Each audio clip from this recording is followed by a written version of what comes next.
Hello, everybody. It's Bridgetti Banda here from Cape Town in South Africa, and welcome to the WOW Show.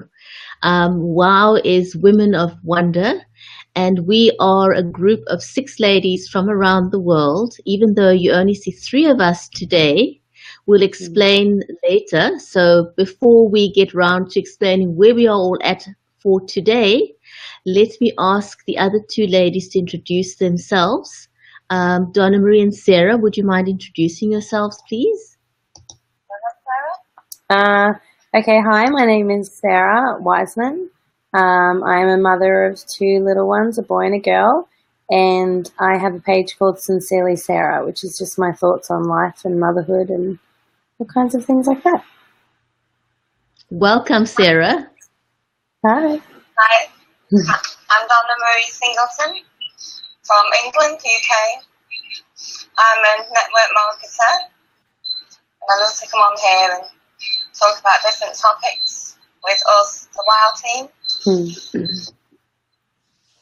Welcome, ladies. So, first of all, I want to apologize to our viewers. We did have some technical difficulties today, and unfortunately, it's taken us a little while to sort them out, but we are here. With a little bit of tweaking, we managed to come online. So what's happening with the rest of us? Let's see. Emily is on a tour at the moment for a month. Yes, that's called, she's the safari is called Aliens on Safari, right? So check that out. There's a hashtag for that, Aliens on Safari. You can also follow her on Snapchat on her Aliens on Safari. And the other 2 ladies, Mary is ill at the moment, and that's why she was unable to join us. And we hope that she will feel better soon. Kathy's taken some time out for her family. So she's also on the road. And Kathy, stay safe. Emily, stay safe, and Mary, we hope that you'll feel better pretty soon. So last week, ladies, we chatted about discipline. Yes. And it's amazing how broad this topic is, isn't it? I mean, we were chatting for an hour, and when we were done, we were all commenting how we didn't get round to all the other aspects of discipline. Even after an hour. It was unbelievable. And so I guess we decided we will do a rerun, a recap, and talk about discipline some more.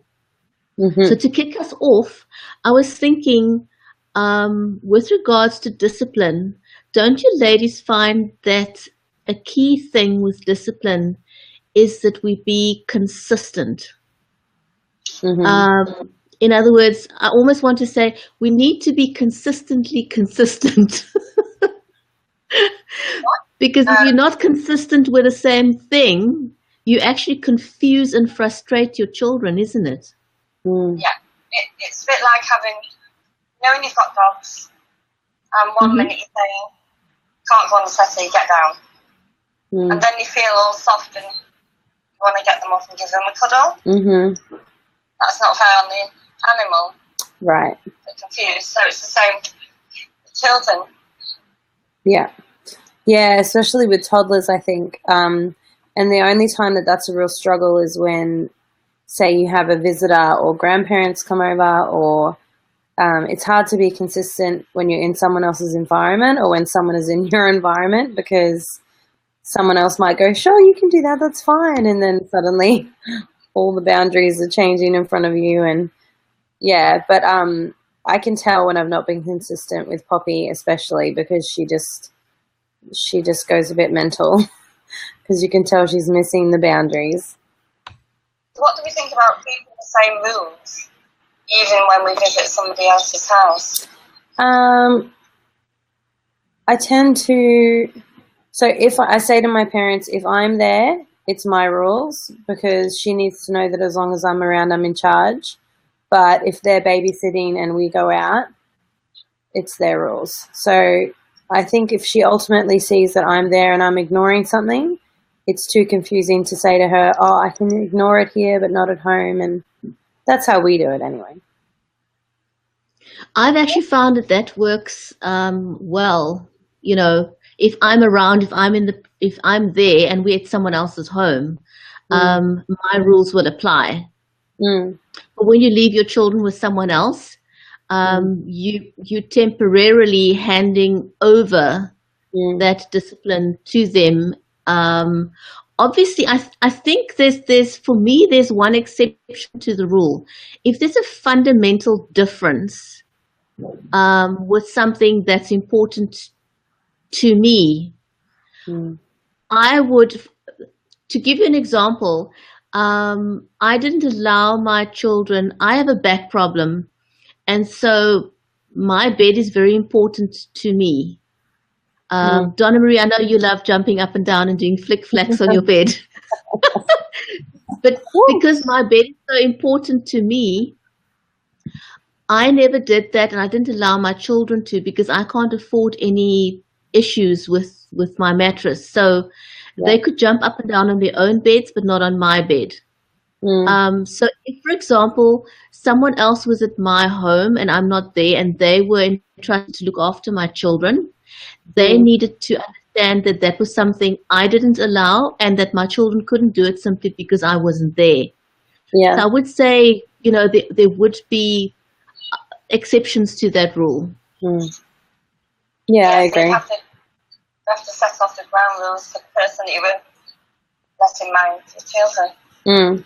I think it's actually when I enforce rules when I'm there with my dad around, I think he finds it harder than Poppy does. Because she has him eating out of the palm of her hand. And so every time she wants to do something and I say, no, honey, you're not allowed, he's like, oh, please. Oh, can she please? I'm like, Dad, you're undermining me in front of my 3-year-old. I need you to just back off of it.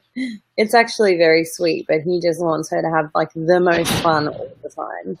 And I said, sorry, I'm the fun police. So I think, you know, when it comes to grandparents, there is a special challenge. Yeah. Now, my late mom-in-law had a thing going, and I thought it was very precious. She used to say, it's a grandparent's right to spoil and a parent's right to discipline. So she would give the kids a lot of leeway, but I guess that's the entitlement of a grandparent. Yeah. Because it's not really their job to discipline. Right. It's the right and the privilege of the parents to do that. And I think that's why children enjoy grandparents so much, because they understand the difference. They understand the dynamics. Yeah. They understand that granny is there to simply love and embrace and spoil them. But even that does change under certain circumstances, because get situations today where families have challenges where the grandparents actually take over the parenting phase, isn't the it? discipline. Yeah, what happens when one of the grandparents tries to take over and disciplines in a way that you don't approve of? And then they say to you, no, it's my right. I'm the grandparent. I've been on this earth longer than you. I say goodbye. And I can say do what I want. Is that what happened to you, Donna-Marie? What did you do? Press the delete button. Okay. Fair enough. One has to reset, you know. I think there are certain boundaries, and if one has a good enough relationship with your parents, well, in any event, I think what's best for your child should always take preference, isn't it? That should be the deciding factor. I mean, for example, I'm going to use this example. You may not like your child to have sweets, for example, and the grandparents will say, you know, what's wrong with you? This kid's got to have sweets, you know, come on. Oh, they're so cute. They're so little. Give them a sweetie. Yeah. But you may know that your child has got an underlying problem that your dentist made you aware of, Yeah. and a very valid reason why the child should lay off the sweet stuff. Forget about all the health reasons. I'm just saying that's a specific reason. In that instance, I would put my foot down and say, look, there's a very specific health reason here, and it's going beyond what you may think. Yeah. So it's I think it's a conversation and always learning to put your child's best interest first. And I have kind of a funny story just to add a bit of humor to the broadcast, but so my parents are very much known for giving the grandchildren sweets and lollies and all kinds of things. And when Poppy was about 1, I think, or no, maybe, 1.5, 18 months, we were out at like Christmas carols, watching Christmas carols, and Poppy's sitting on my mum's lap, and they'd babysat her quite a bit. And I look over and my mum is giving Poppy soft drink, like fizzy, like Solo or something. And I was like, Mum, what are you doing? She's never had that before. Like, that's her first taste of soft drink. And my mum was like, yes, she's never had this before. And I was like, I wasn't even there for the first time. Anyway, it turned out she'd apparently had it quite a few times before, and I just didn't even know about it. But things like that, I just think if you're blessed to have grandparents who adore your children, nothing blesses me more than seeing, my kids' grandparents just loving on them. And so I would rather them have that relationship. And I do know that I can kind of step in and say, okay, that's not all right. Or I have gotten a bit clever and I learned to just step back a bit, and I watch them have to deal with the consequence of not enforcing boundaries. And that kind of teaches them enough. They're like, oh, this is why you tell me not to let them do that. I'm like, yes, that's why. I think, it's sometimes one's got to go with the flow. Yeah. And not always be hard and fast. But again, I think it depends on the circumstances, depends on the issue at hand. Yeah. But one can't be hard and fast about absolutely everything. It takes the fun out of life, right? Yes. Yeah. And adds the to be honest, I love when grandparents want to. I've got an echo, so this is hard. Oh, do you? I love when grandparents want to spoil the kids. And I get everything you do, and they want to give them things. That's beautiful. I'm talking about the side of discipline, where they want to tell them off, or really discipline them. And I think that affects the relationship between grandparent and grandchild. Definitely. So I'd rather they let me do that, and they can step back and be loving and caring. Yeah. And giving, like, good at. And I think it's a generational thing too. Like the generations above us, it was probably like if a child was out of order, it didn't matter who you were. You just put them in their place, whether it was your child or not. And they don't understand now. There's actually laws against it probably, but also it's just not polite. Yeah, it's not I feel very defensive when anyone tells my kids off. Even if they're doing the wrong thing, that's my job to deal with that and to address it. Well, certainly in your presence, I think if you're not there, it's perfectly okay for whoever is in charge of your children for that period to do the discipline.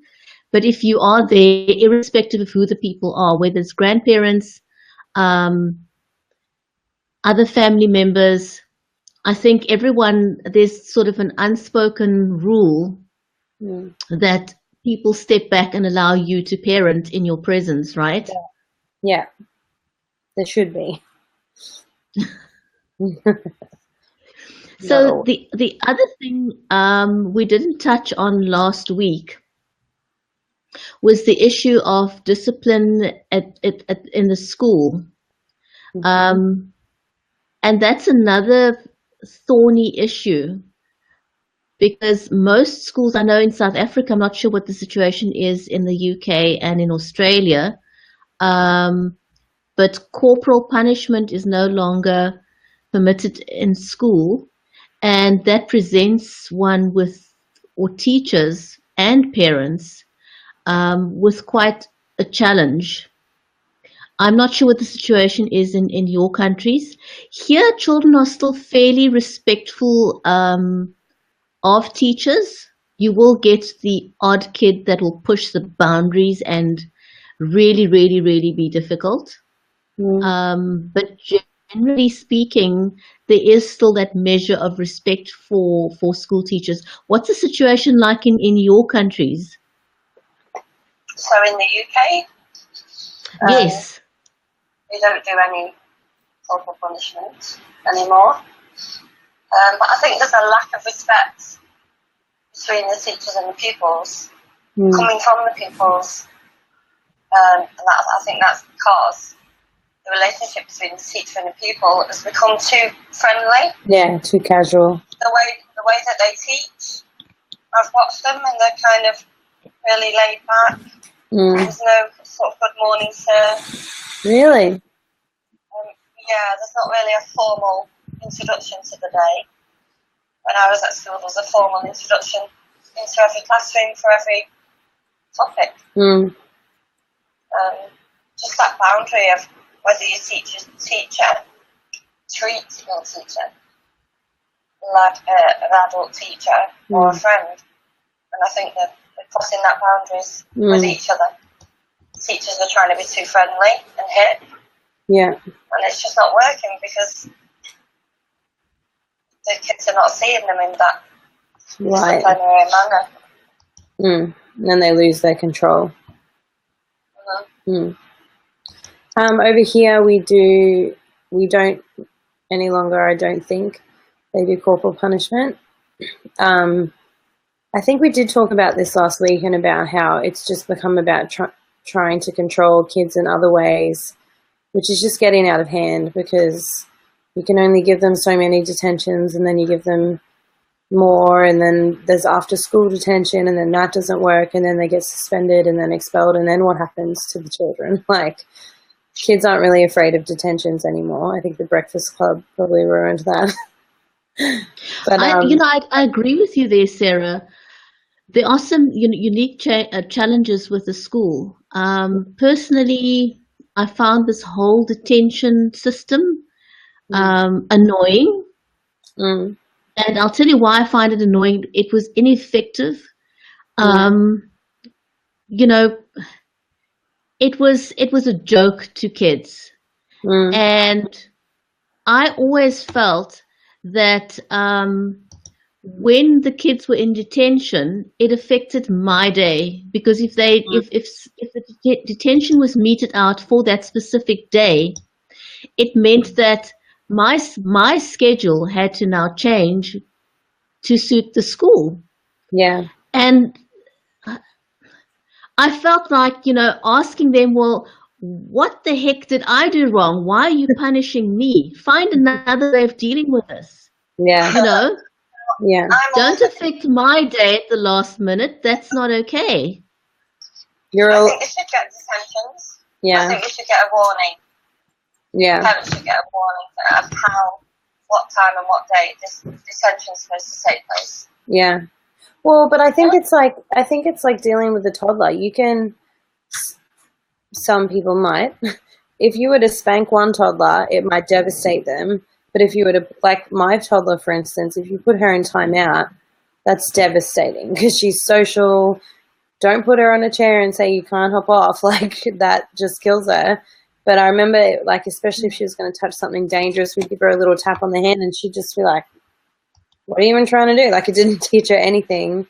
And I just think same with, they don't really change much when they're teenagers. Like, some kids may respond better to some punishments than others. So it's just like high school in general, giving all children a broad approach isn't always going to work because they have different personalities and respond differently to things. Like, that's just my personal opinion. And I'm not saying corporal punishment is the way people should go, but I'm just saying there should be like other options. One of my teachers, who I will never forget this moment, I was in like the really easy maths class and I probably didn't need to be, but I just hated maths. So I took the easy option. And I just would talk the whole time because I was bored and I loved talking. And the teacher, his name was Mr. David, and he was this beautiful Indian man, and he said, Sarah, you need to go stand outside. And I was like, okay. So I went outside and sat on this wall, and he came out and sat with me, and he said, so how are you doing? And I was like, I'm okay. And he goes, I know you can do all the work in there. I think you're really smart. Tell me what's going on. And just had a really nice conversation with me. And I've still never forgotten it. I've never forgotten it because that for me is powerful. Yeah, and it's powerful for me because that's what works with me. Do you know what I mean? So, I don't know. The fact they're trying to discipline all children the same. Yeah. I won't even get started. Yeah. Go, Donna. I was thinking last night about this. If you look at it, it's the same as when someone's got a health problem and doctors always try to give them a prescription. Instead of looking at the underlying cause. Yeah. Yeah. So with parenting, it's the same thing. Yeah. Something's going on with the child. Yeah. Instead of going straight to the punishment, find out what the underlying cause is. Yeah. Same. And that teacher doing everything. You 100. There's no one size fits all, but if you think about it, it applies in so many other things, with parenting, with discipline, with the way children are taught in school. Yeah, education. At university, so education basically. So in all those spheres, there isn't and there shouldn't be a one size fits all. And that is where we are failing our children, isn't it? Children get confused because what works for one child doesn't work for the other. We have different methods of learning, different ways in which we receive and perceive discipline. Yeah. And in fact, that even carries on into the workplace. Yeah. In every aspect of our lives, there is no one size fits all. And it's hard to understand why our education department insists on this one size fits all model. And it clearly it's been failing for generations. It's not working. And the same with discipline, whether the discipline is at home, at school, wherever, there cannot be a one size fits all. Our children, we see that in our own families, right? If we have 2 children, we cannot discipline them in the same manner. So now imagine you're in a school setting where you've got a class of children between 20 and 30. They're coming, each child has got an individual dynamic that makes them who they are. And you've got this one teacher with her or his own dynamic. You've got a school with its own dynamic. And they're all trying to apply one principle when it comes to education and discipline. Yeah. There's too many hard and fast rules. We need to find a way of striking a balance to accommodate everyone. I'm not sure what the solution is. I just know that what we've got now isn't working. Have you seen, there's a video online, maybe I'll post it in the comments at the end of this, but there's a video online all about this proposed schooling structure. I don't actually think it's been implemented anywhere, or maybe somewhere in the world they've done it, but it's all about sending kids to school of very mixed ages. It kind of highlights the problems in our current school system and proposes a new solution. And it's about you send all the same types of children, kids who learn the same type of way, all to the same school. And then they're learning from children older than them, and they're teaching the ones younger than them. And it's this thing where they feel like they belong and they're around people who are like-minded. And it just fosters this environment of accepting who they are and then being able to grow around people who they can glean off and things like that. And I think it also then eliminates this thing of kids feeling like, well, I don't want to sit down and look at a board all day and learn that way. What's wrong with me? And then I think that can leave kids feeling quite like they're not smart. Like I've never felt like I was smart, because that way of learning kills me. But if you give me something to do with my hands, like, then I'll learn, and I can learn anything. But yeah, like my brother, he does not learn sitting down writing in a book. That's like torture for him. And so he got disinterested. He got mixed up in, you know, like the no-hopers or whatever. He quit school when he was like 15, 16 and happened to get into a butcher's apprenticeship. And now he is incredibly successful because he's doing something that he's passionate about, and he's an incredibly hard worker, where he was kind of written off by all the teachers as like, oh, he's just hopeless, he'll never really make it. And now he runs 2 butcher shops and is on the TV all the time over here, like, and it's like, if he'd just been in a different environment, a different learning environment, and hadn't been disciplined unfairly all the time, he probably would have a very different view of school and education, I would think. Yeah, I think there are definitely different teaching methods that they could look at. Yeah. And then when we look at some kids in classes, they were looking like they're disrupting the place, and everybody else can't learn, can't concentrate. What do we do with those children? Yeah. Yeah, it's a hard one because it is hard. Then the other children can't learn in the classroom because of all the disruption. Right. That's right.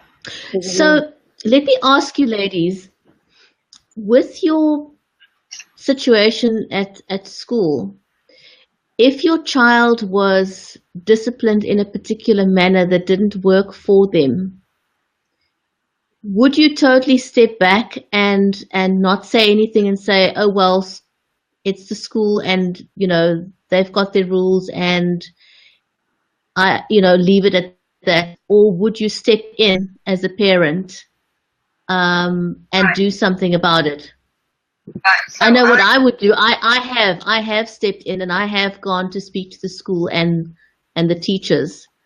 I know when I was growing up, for example, I didn't dare tell my mom that I got into trouble at school because I would simply get into trouble at home. My parents' stance at the time was that the teachers knew best, and I had to toe the line. But with my children, I definitely did step in when I felt it was appropriate. What did you ladies do? So Lillian's with us. Yeah. Hi, Lillian. As a parent. Hi, Lily. I think I use common sense when it comes to what the school's doing for discipline. Yeah. And if I believe it to be justified, I let them get on with it. There's no harm letting the school discipline the kids. Right. As long as it's all justified. The minute I find it's just a ridiculous thing that they're doing. Well, you just had that situation, didn't you, Deanne? Yeah, I've had that situation a lot. I've sent emails and things like that. In the end, some of the teachers asked me could I go for governor, parent governor. So I did. Good. But things like, if they know the rules about the uniform, and then they choose to try a little bit of makeup and go into school, and I know the teenagers, so they're going to try just that bit of push. And to be honest, all the girls are wearing bits of makeup. So what I say to mine is, I see you've done your eyes very pretty today. So do you think the teacher will notice? And if she does, are you ready for the consequences? Ears on your own head? You look lovely, have a good day. So sometimes I'll just warn them about simple things that don't really matter, actually. Because you're teaching them to deal with their own consequences. Yeah, you make a choice. Yeah. And see where it gets you. Yeah. I totally agree with that. You know, Donna-Marie, we shouldn't protect our children from all consequences, because they need to learn life lessons for themselves. There's a Yeah. certain there's yes, we teach them the basics, but we cannot protect our children from consequences of their bad choices. Right. Because let's face it, I'm always amused, when we have children, we get very excited and we say, this is going to be bone of my bone and flesh of my flesh, and this is, a I'm going to be replica the of best me. But ever. yes, but the minute they're born, you realize, oops, Crap. this one's got a voice of its own. It's got a mind of its own. Yeah. It's going to assert itself, and that's what children do. Yeah. And we should allow them that. We should allow them to assert themselves within the boundaries, obviously. But we should also teach them that even though you've got a right to assert yourself, there are boundaries within which to assert yourself. And I think, as far as your question goes about if they're disciplining your child the wrong way or a way that you don't agree with, I think parents and teachers should be working together. I think you're not with them, but you're still their parent and they're in charge of them. So I would, in my case, I would go to them and say, look, if you want to get the most out of my child, I know my child, and the way you've gone about this is not going to do it. Because if they're a teacher, you'd think they'd care about education and getting the most out of a child. And I would just say to them, if you want to get the most out of my child, by all means discipline them, but this is probably going to be more effective. You know what I mean? And kind of work with them and not just kind of say, because I think parents just don't have a middle ground a lot of the time. It's either like, you shouldn't have disciplined my child, and they get very defensive and protective, or they just couldn't care less. Whereas like what you're saying, Donna-Marie, it's a very even approach, and I think that's a really smart way to go about it. Yeah, Lillian. Yeah, absolutely. Depends on the situation, Lillian said. Yeah. I'm loving Lillian's comments. I put some notes last night. Oh. I put, be in charge of your household. Treat your house rules like a business. Have accountability. Explain the rules. Have consequences. Stick to the rules. Have standards. Identify where or what house rules we have. Talk about the priorities. Always follow up. So that's sticking to the rules and having standards and having the children know that there are consequences, but those consequences must be followed up. Yes, that's the important part, because if you don't, they're very quick to get onto you. Oh, yeah. And because we're setting them up for responsible adulthood. So we need them to know that we mean business, but we also need them to know that they can make their own sensible decisions. Yeah. And talk to them. We have fantastic conversations in the car. I guess when I pick up Jessica from school, we're in the car for half an hour, parked outside my house, before we even walk in. That's beautiful. Yeah. It's amazing what comes out in the car. Yeah. They can't go anywhere. It's fantastic. Do you know, it's their choice as well. They just want to chat. It means you're and then Lauren does it. It's because you're a good mum, Donna-Marie. Because then you don't have to go to the room and say, how was your day today? Yeah. How was school? It's the same boring question, right? Yeah. I might say, got any gossip? So, just find out what's going on. Yeah. With the friends, with the peer group. And I said, can you think of one thing that happened good today and one thing that you deem that happened bad? Give me a bit of an equal measure of both. Ready, steady, go. And it all comes out. That's awesome. You know what's nice about the car talk? The car talk is great because you've got a captive audience, right? And you've got a neutral space, And in any event, for any type of conflict, a neutral space is always more conducive to conversation. Whereas, especially if the conflict was at the school or the conflict was at the home, you want to remove the person from the source of the conflict, from the environment. And a car is a great neutral space. Whether you're parked somewhere or you're driving through good scenery, something that stimulates conversation. And there's something about being in a car that is conducive to being open to receive information and correction from children. They're just more relaxed in that neutral environment. I'm only laughing because my 3-year-old, I don't think I'm in that season just yet. She definitely loves to talk in the car, but today she was like kicking the back seat and then like trying to open the door, and I was like, please just stop. But having said that, you're right, like it's when she's still finally, and so she has nothing to use but her mouth, and it's really great because that's when we do have a lot of really cool chats while I'm driving. And sometimes she'll just want to be quiet and I can't stop. I'm like, so how do you feel about things, Poppy? Blah, blah, blah. Do you feel happy today? Do you feel sad? Like, this poor kid, some days she's like, Mummy, stop talking. I got it as well when we realise each other's moods. And I always say to mine, it's fine if you're in a mood. Everyone's entitled to be in a bad mood. Yeah. I think so anyway. So when I know that they are in a bad mood, I identify it and say, I see that your gorgeous face is in a bad mood and you're allowed to be, but you still look cute. So you be in your bad mood and I love you anyway. Oh.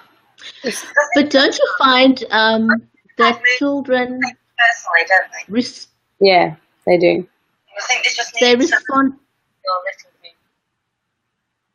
Sorry. I agree with you. Children want to be heard, isn't it?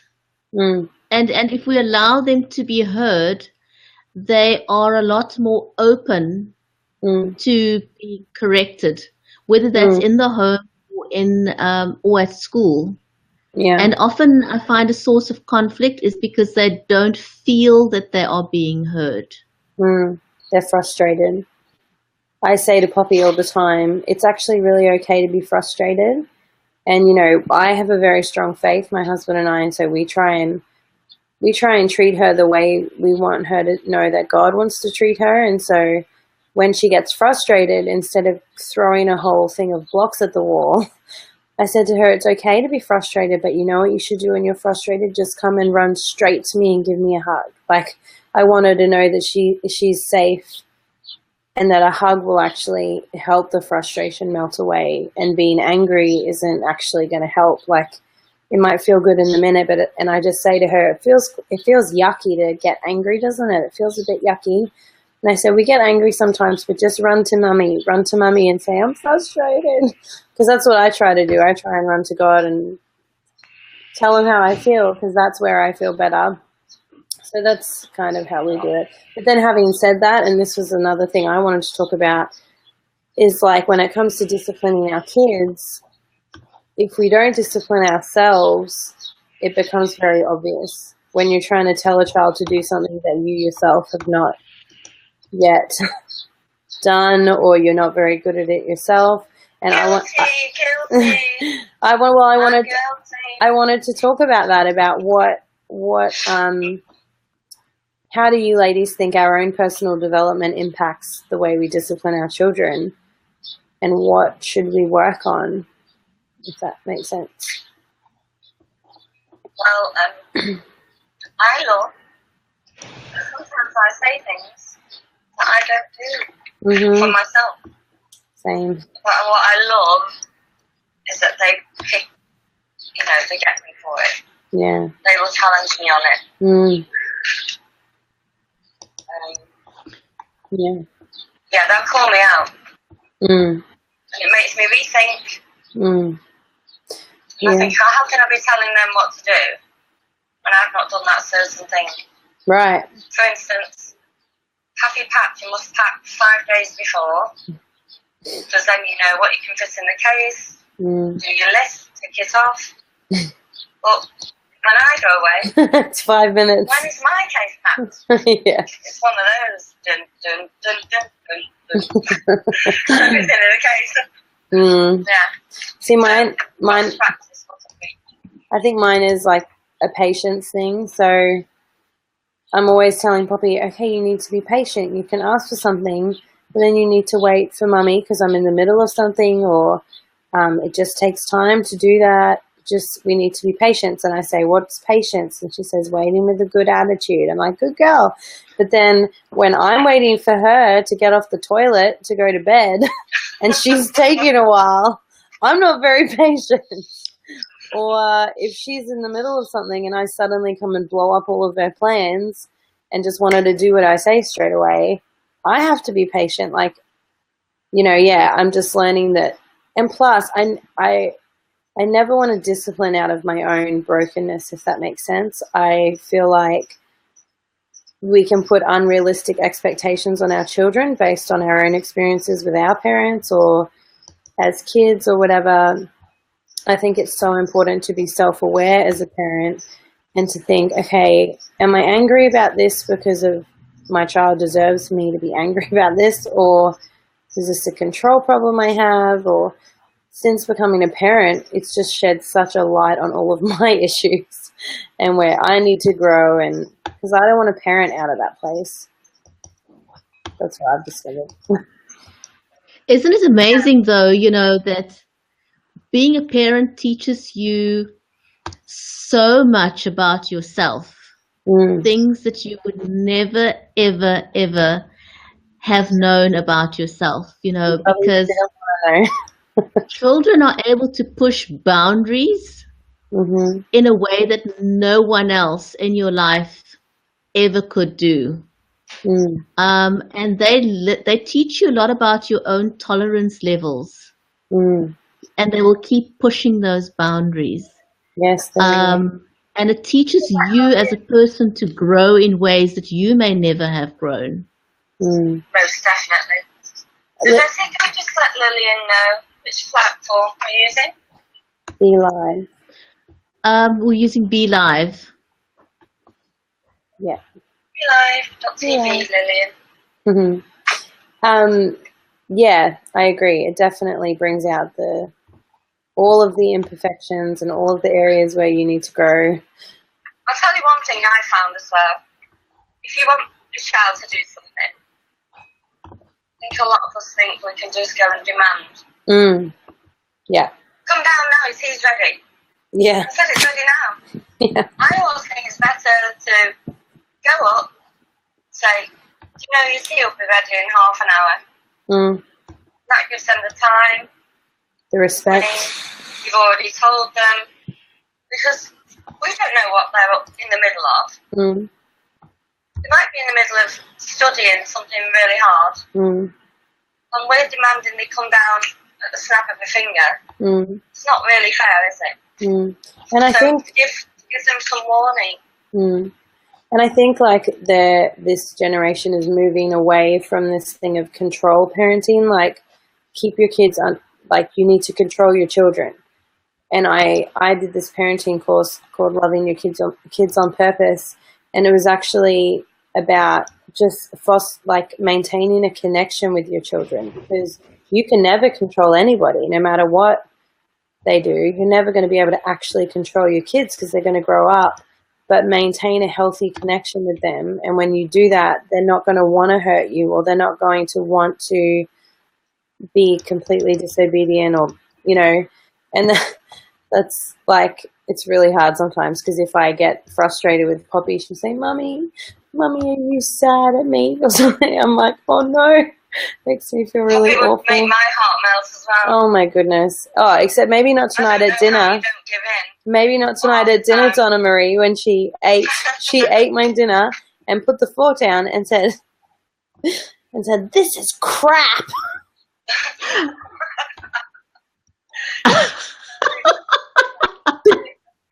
That's hilarious. He has never said that word. But I did it too. And it was one of those moments as a parent where you're like, that is very wrong, but so funny. And so I turned around and looked at Tim and I was like, you need to deal with this because I cannot stop laughing. And so I know anyway. those moments. Oh man, it's so hard. Oh. Your face because you want to laugh, but at the same time you're thinking, I can't let her know that this is funny. And she fully picked up on it too. And Tim was like, "What did you say, honey?" And she's got this little smile on her face, and she whispered, "I said it was crap." Well. Oh gee. Anyway, she got in trouble. I don't think she'll be saying that soon. Poppy's gonna have one of those smiles. Yeah. Where she just kind of get away with everything. She already does. I just can't see anyone ever telling Poppy off. Yeah. I'm just sorry. Lillian mentioned something here, and she says, parenting is teaching me so much about myself. Questions come up. Am I that cool mum that I really want to be? But then cool is not always the safe way. We did mention that last week, didn't we? I think I raised the point that I never wanted to be seen as my children's friend. I'm not here to be their friend. I'm here to be their mum. And I always taught them the distinction between their friends and who I am. You know, I taught them that it was okay to speak in a certain manner with their friends because they're friends and it's age appropriate. But I'm not that friend. I'm the mum. And they cannot speak to me the way that they would speak to their friends.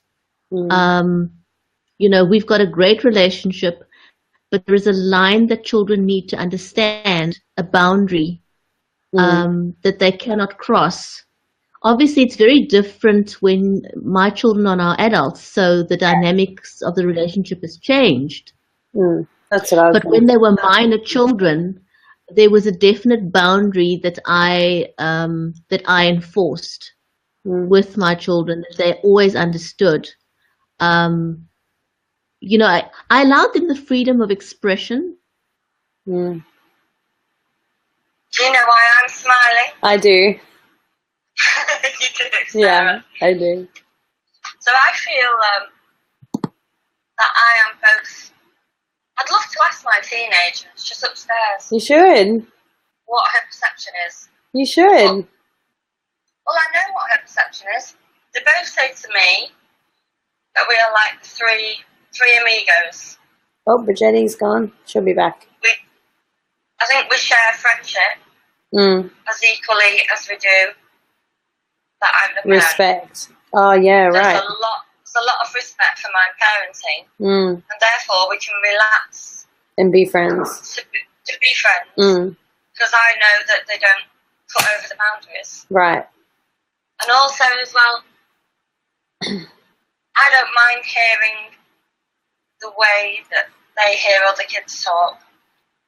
What I mean by that is, I'll say to them, this conversation we're having now is in the house.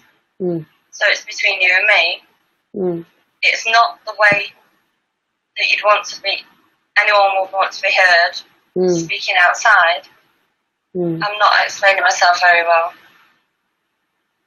If they tell me stories about things that go on, I know the words that they're using are not the words from their mouths. Right, yeah, They're right. the words from their peers. And I don't look shocked. Yeah. Because that's what's going on. Yeah. If I look shocked and I say you can't speak like that, Then you're not safe anymore. I'm not going to hear all the stories, the fun things, the things that are happening, the things they might be missing out on, which I don't mind them missing out on. But if you create that boundary, then what stays in their diary head stays in their diary head. I heard a really cool story once. It was also that parenting course I did about loving your kids on purpose, and he talked about how he was driving again in the car one day with his son. Yeah. And his son said to him, he just came out and said to him, "Dad, I've been thinking about trying drugs." And he was like, and this guy is like a pastor, so he is, of course, not really endorsing smoking marijuana. And he said everything in him just had to stay calm. All he wanted to do was be like, why would you do that? Don't do that. Why? You know, he was falling apart and panicking inside, but he thought, my son has brought this to me because he trusts me, and I need to have a trustworthy response. And so he just said to him, oh, yeah, what do you think that would look like?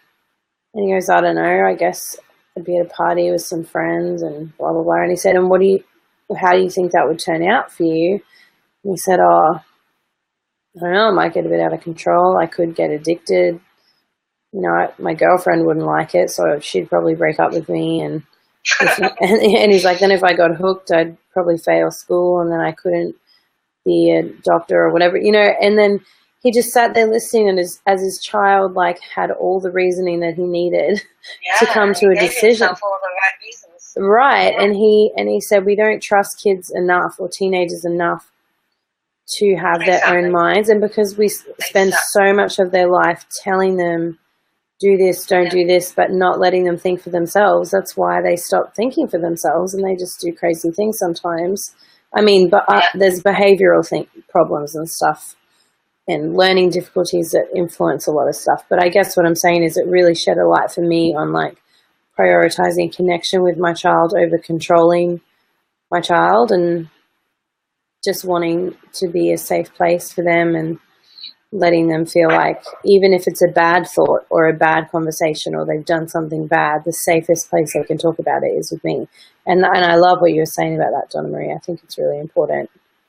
I think Lillian's just said that some people don't trust the kids enough. Yeah. And it's true. Yeah. I think that's where we need to look at appropriate, when we're looking at consequences or punishment.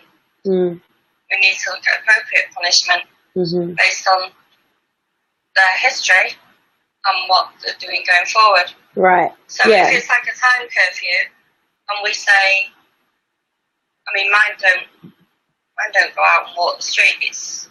They don't hang out on the streets, but a lot of teenagers do. Yeah. So if they were told a curfew, being at 9, and there was in at 9, parents need to remember that they've kept those curfews, and then maybe extend them, showing the kids that they've trusted them, they can be trusted. So we therefore notice that and give you a longer curfew. A reward as well. Trust issue, reward, Yeah, no, I agree with that. Credit to good choices. Yeah, and I think the choices thing is important. Like with Poppy, I know she's 3 and it's a very different season, but she's coming to an age where she's realizing she has some control in her life.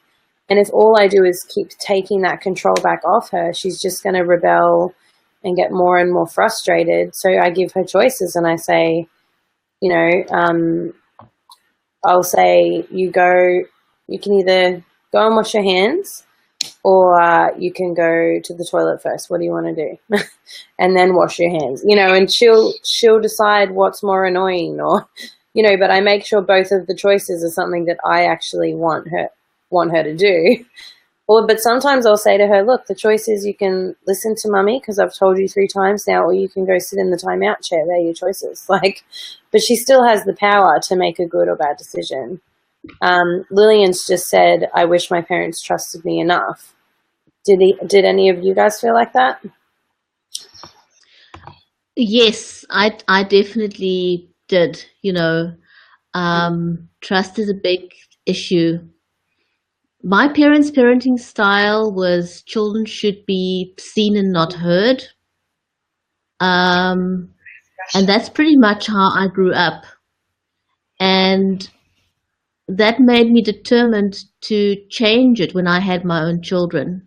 I wanted my children to have a voice, and perhaps they think I didn't do that enough, but that came from a space where I didn't have a voice at all. And because you don't have a voice, having a voice and trust goes hand in hand. So if you don't have a voice, there's no trust. Right.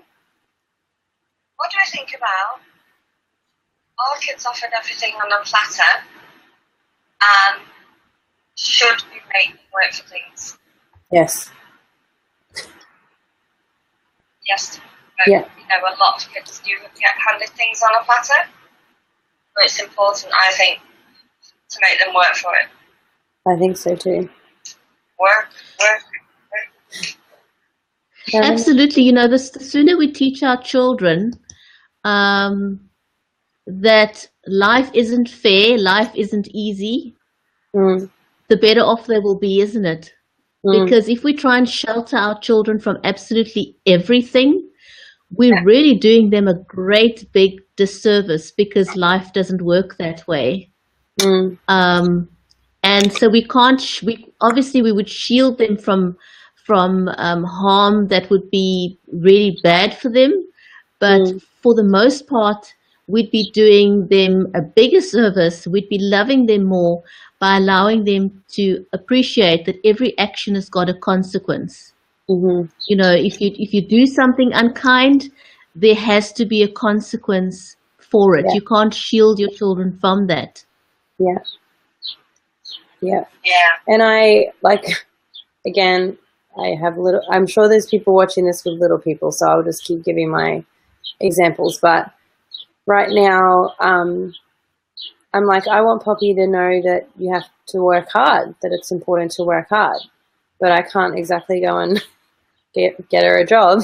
So I've decided at the end of every day she needs to clean up every toy she's played with, because at the end of the day, the house was covered in toys, and who's picking them up? I'm picking them up, and that's not cool. I'm not okay with it. So it takes her 45 minutes, and everything in me just wants to please I'll do it. But then I just realized she's in the middle of learning something, and she's 3. So learning something takes a while, and she stops to do 3 ballet recitals in the process.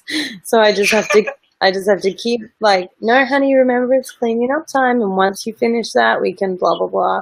But yeah, that's what I've been thinking lately, is I want her to learn that you have to work hard if you want something, or just that working hard is important, I guess.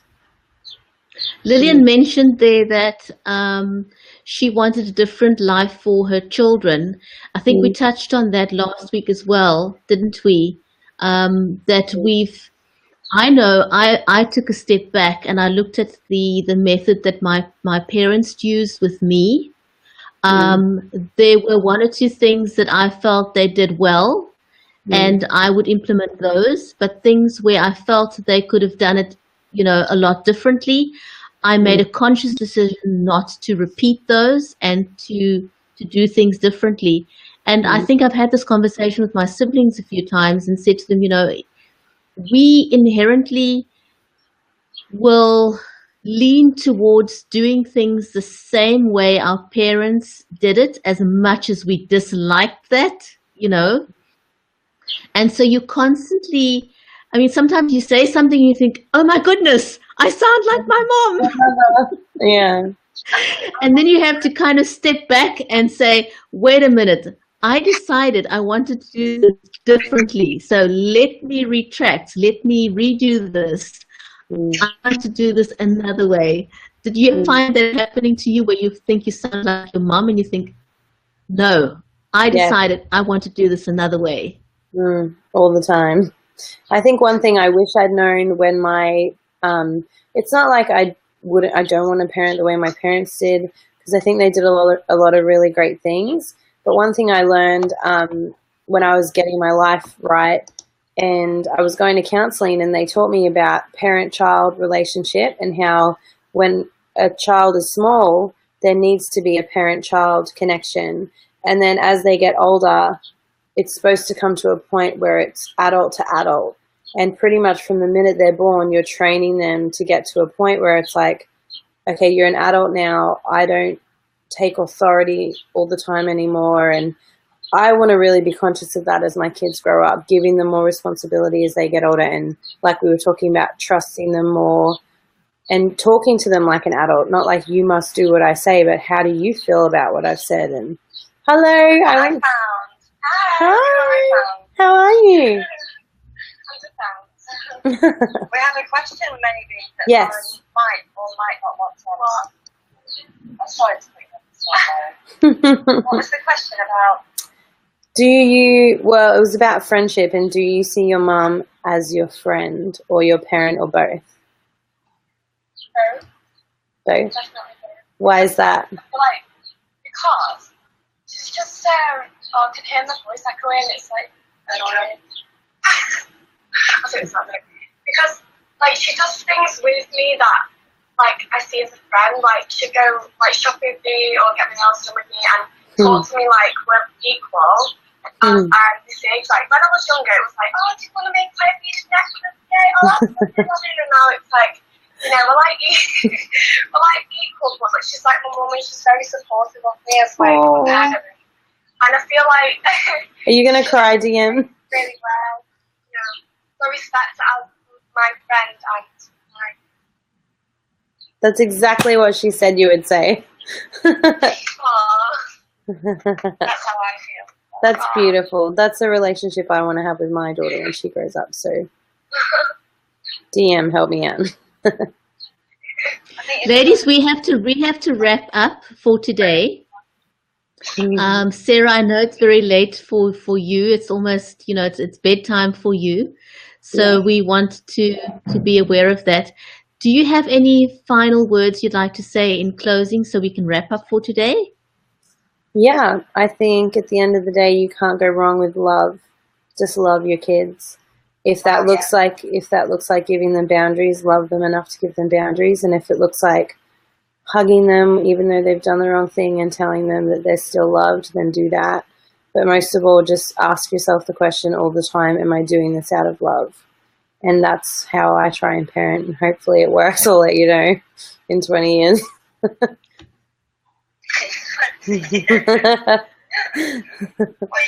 Donna-Marie, for you? What? Your I